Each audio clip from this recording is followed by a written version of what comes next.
أما بعد فأعوذ بالله من الشيطان الرجيم بسم الله الرحمن الرحيم وإن كنتم في ريب مما نزلنا على عبدنا فأتوا بسورة من مثله وادعوا شهداءكم من دون الله إن كنتم صادقين وقال رسول الله صلى الله عليه وسلم تعلموا الفرائض وعلموها الناس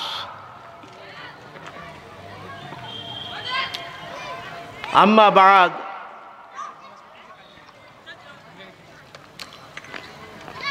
জিরাই উপজেলা খাদিমুল কোরআন পরিষদের উদ্যোগে আয়োজিত আজকের এই তাফসীরুল কোরআন মহাসম্মেলনের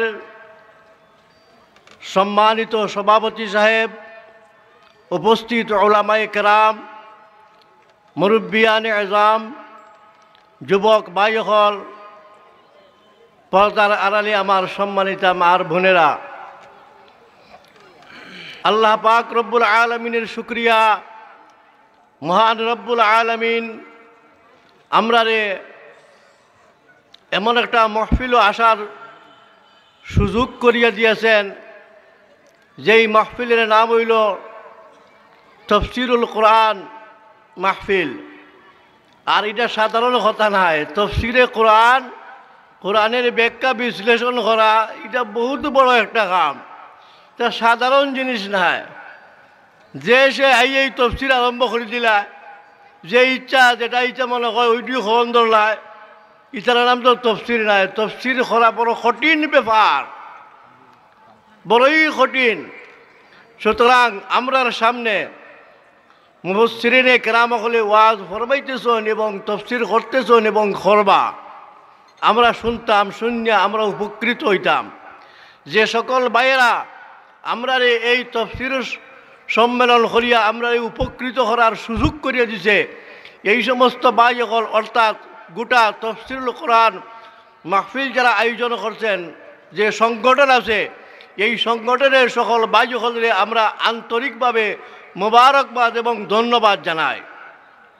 আমি আপনার সামনে আল্লাহর পবিত্র কালাম থেকে ছোট্ট মুটো একটা আয়াত, এও আয়াত পুরো আয়াত নাই, সামান্য কিতা কইছি, এই আয়াতটা পড়ছি আমি, এই কথা কইয়া আয়াতটা পড়ছি। আল্লাহ পাক রব্বুল আলামিনে ফরমান, ওয়াইন কুনতুম ফি রাইবিম মিম্মা নাযালনা আলা আবদিনা ফাআতু বিসূরাতিম মিন মিসলিহি ওয়াদউ শুহাদাআকুম মিন দুনিল্লাহি ইন কুনতুম সাদিকিন। যার অর্থটা হইল এটা, যদি তোমরা সন্দেহ করো, এই কালামুল্লাহ যদি মনে করো যে এটা আল্লাহর কালাম না, এটা রসুলে বানাই দিছেন বা শয়তানে আইন প্রবঞ্চনা দিয়া শয়তানে বানাইছে, এই ধরনের কোনো মনের মধ্যে তোমরা যদি থাকে, তোমরা যদি এই কথা মনে করো যে এইটা আল্লাহর কালাম নাই, তাহলে তোমরা কি করো, এর কালামের মতো, এটার মতো একটা কালাম তোমরা বানাও। আল্লাহ তাআলা চ্যালেঞ্জ করলা, وأفهم من تصدى لمعارضته من فصحاء عدنان وبلغاء قحطان। এই দেশের বড় বড় বলিগ হল, বড় বড় পণ্ডিত হল, বড় বড় সাহিত্যিক হল রে, আল্লাহ পাক রব্বুল আলামিনের সেই যুগের সেই সকল পণ্ডিত হল রে আল্লাহ তাআলা চ্যালেঞ্জ করলা, ও আমার পক্ষ থেকে চ্যালেঞ্জ গ্রহণ করো, যদি তোমরা ভারতে একটা আয়াত তোমরা বানাও। কিন্তু তারা বানানি তো সম্ভবই নাই। এরপরেও কোনো কোনো সময় কেউ কেউ বানাইছে, যেমন এক বেটা মুসাইলামাতুল কাজ্জাব, এ নবুয়তির দাবি করছিল, বন্ড নবী। সে কইল যে ঠিক আছে, আমি একটা আয়াত আনি সামনে, তোমরা দেখো। বলে কিতা? তাফসীরের কিতাব আনছো ওটা। আল্লাহ তাআলার পবিত্র একটা কালামের মধ্যে ছোট্ট একটা সূরা আছে, সূরা কাউসার। ইন্না আ'তাইনাকাল কাউসার ফাসাল্লি লিরাব্বিকা ওয়ানহার ইন্না শানিয়াকা হুয়াল আবতার। এই আয়াতটারে সামনে আনছে, এই সূরাটারে সামনে আনছে। সামনে আইনা হয় আমিও একটা আয়াত বানাই, বলে বানাওছেন কিতা? বলে আমি আয়াত বানাইছি, আমি কোরআন বানাইছি। ইন্না আ'তাইনাকা জামাজির ফাসাল্লি লিরাব্বিকা ওয়াহাজির ইন্না মাবগাযাকা হুয়া রাজুলুন কাফির। এও তিনটা আয়াত বিশিষ্ট পবিত্র কালামের মধ্যে সূরা কাউসার 3টা আয়াত, সেও 3টা আয়াত বানাইছে। 3টা আয়াত বানাইয়া পবিত্র কালামের সামনে আইনা কি করছে? মোকাবেলা করছে। যখন সাইয়া দেখলো যে পবিত্র কালামের মধ্যে আল্লাহ পাক যেভাবে আয়াতের মধ্যে বালাগত আর ফসাহত দিয়া, তার মধ্যে আপনার কীভাবে যে নিয়মে আল্লাহ তাআলা সাহিত্যিকভাবে যেইভাবে ভরপুর করিয়া বালাগত আর ফসাহতরে ভরপুর করিয়া আল্লাহ তাআলা যে ভাষা দিয়া যে সুন্দরভাবে আল্লাহ তাআলা এটারে আপনার নাজিল করছেন, এটার সামনে আইনা দেখলো যে তার আয়াতে আর আল্লাহর কালামের আয়াতে কি হয় না, কোনোভাবেই মিলে না।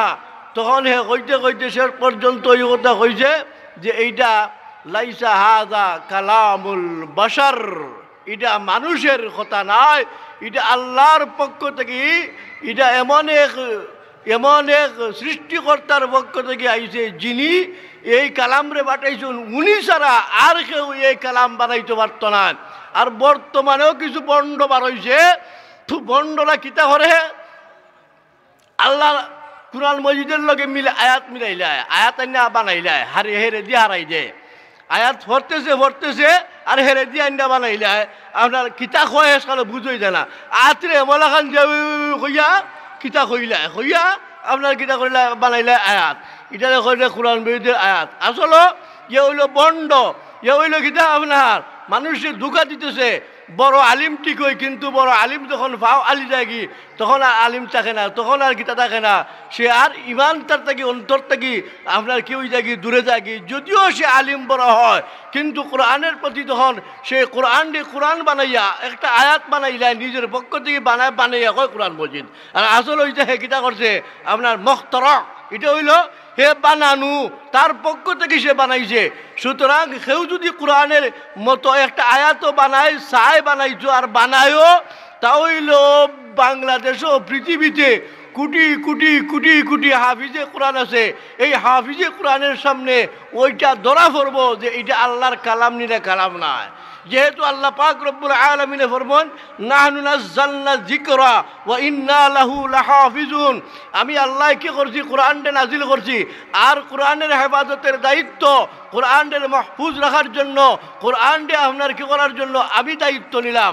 সুতরাং আল্লাহ তাআলা তো আর লাম্বিয়া ইটা নাই, আল্লাহ তাআলা মানুষের মাধ্যমে, হাফিজে কোরআনের মাধ্যমে, হাজার হাজার কোটি কোটি লক্ষ লক্ষ কোটি কোটি হাফিজে কোরআনের মাধ্যমে আল্লাহ পাক রব্বুল আলামিনে এই পবিত্র কালামরে কিতা করছেন? রক্ষণাবেক্ষণ করবা, যেভাবে ছিল ফি লাউহে মাহফুজ, লৌহে মাহফুজের মধ্যে রক্ষিত ছিল, সেই এই কোরআন মজিদ কিয়ামত পর্যন্ত আল্লাহ রক্ষণাবেক্ষণ করব, আল্লাহর দায়িত্ব। যা কিছু আছে আল্লাহ তাআলা কোনো দায়িত্ব নিছে না, কোরআনের মতো দায়িত্ব আল্লাহ নিছে না।